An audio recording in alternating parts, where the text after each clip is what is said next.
Warning: this review will contain spoilers for all previous books.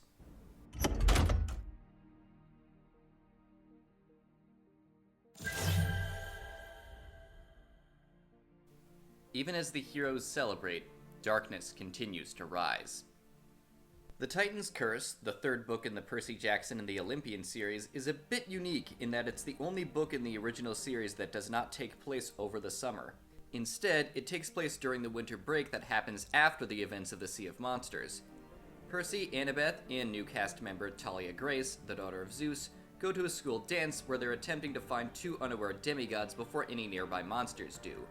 But, as to be expected with everything in Percy's life, something goes awry.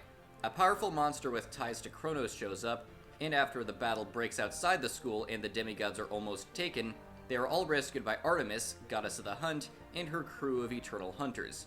Unfortunately though, the monster escapes, tumbling over the side of a cliff, along with Annabeth.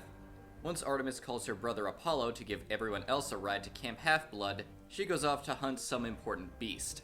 The demigods and the hunters are then brought to camp where, after some awkward moments, confrontations, and some capture the flag matches gone wrong, word reaches camp that Artemis was somehow captured by the forces of Kronos, and then the Oracle comes out of the attic with a prophecy saying the hunters and the demigods need to work together to save Artemis and stop whatever scheme the forces of Kronos are planning this month. At first, the quest is just Talia, Bianca D'Angelo, one of the two demigods from the school, Grover, and Zoe Nightshade, the lieutenant of the hunt, and someone who has a bit of a history with Talia. But then Percy learns that Annabeth is in trouble, and after making a promise to Nico D'Angelo, the other demigod from the school and Bianca's younger brother, he joins the quest as well.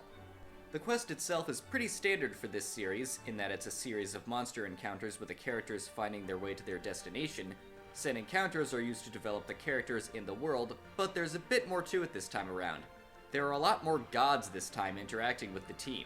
Sometimes it's subtle, other times it's very overt. But the one thing that they all have in common is that they are all trying to influence the heroes in one way or another. It was explained in the previous books that the gods are bound by some cosmic non-interference laws, so they have to act through heroes in order to accomplish their goals.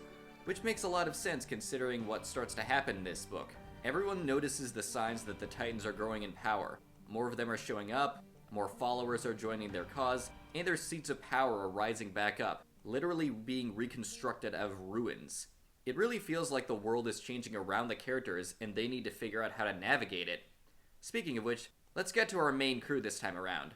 Starting with the Hunters of Artemis, being mostly made up of women who were horribly mistreated by men, ranging all the way back to ancient Greece, which was very misogynistic. They, understandably, have an extremely low opinion of men in general, believing them to be selfish, prone to betrayal, and willing to leave any woman they are with on a whim. Oh, and they do have something of a point. Joining the hunt is effectively an escape from the hunter's normal life, but doing so can also be seen as a selfish decision since it can involve the hunter leaving any companions she may have at the time, being left to fend for themselves. This is exactly what happens with Bianca when she is offered the chance to join the hunt, leaving her brother Nico to be taken care of at camp. She fully recognizes that leaving her brother was a selfish decision, but she did so because she was just exhausted from having to take care of him 24/7, and presumably had enough reason to believe that he was going to be okay at camp. Nico resents his sister for her decision to leave him, but he still cares about her, as he did ask Percy to keep her alive. Something else of note here is Talia and her history with them. Apparently back when they were still on the run from monsters and before they were brought to camp by Grover, Talia and Luke found a very young Annabeth, and Luke gave her a dagger promising they would always be a family. Sometime after, they were found by the hunters who offered to accept Talia into the hunt, but she rejected it, saying she didn't want to leave Luke and Annabeth. Zoe mocks her for this, saying that Luke would just betray her one day because that's what men do. And of course, Luke did exactly that in the first book. And this is a theme that encompasses the entire book, including Percy's place in the narrative. Percy joins the quest out of his own accord, but his motivation is primarily to rescue Annabeth, which is a selfish motive, though not overly so as it does not directly hurt anyone around him. Granted, he's also doing it to keep his promise to Nico, but both of these motivations play off of his fatal flaw, that being loyalty to his friends taking precedence above everything else. And this is something that Dionysus goes out of his way to lecture the seaweed brain on. He tells him the story of how Theseus, who is Percy's half-brother, had a woman named Ariadne following a quest to defeat the Minotaur. Theseus was easily distracted and he left her on an island where she was found by Mr. D. Dionysus then goes on to tell Percy that the gods are often seen as selfish and terrible by heroes, but heroes are also capable of those exact things. Almost every major character arc in this series involves them getting screwed over by angry gods, but they have their own flaws. Like Annabeth said in the last book, every hero has a fatal flaw. And they are all prone to selfishness. Thus, when everyone only looks out for themselves, all you get is a cycle of destruction caused by both gods and heroes. But things don't have to stay that way. Percy definitely has some of the qualities of the heroes of old, but that's not all that he is. He definitely inherited many of the qualities of his dad, like his anger, but he's got his mother's heart, and he's also very capable of being selfless.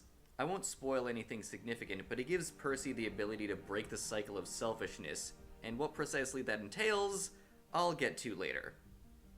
Final thoughts. This was a great middle of the series. It continues building up the inevitable rise to power of the Titans, foreshadowing the final battle of the series. It also brings in more interesting characters, parts of the world, and themes.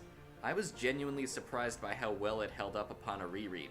All that being said, while it is one of the better books in this series, in the greater scope of the Riordanverse, it does not quite reach the same highs as some of the other books. I didn't find all the encounters as interesting, and it wasn't as well structured as some of the other books. But it still earns a B tier ranking from me. So, if you've read the book, what did you think? Did you agree or disagree with any of my points? Whatever your thoughts, comment below, and remember, the Mythos archives are always open.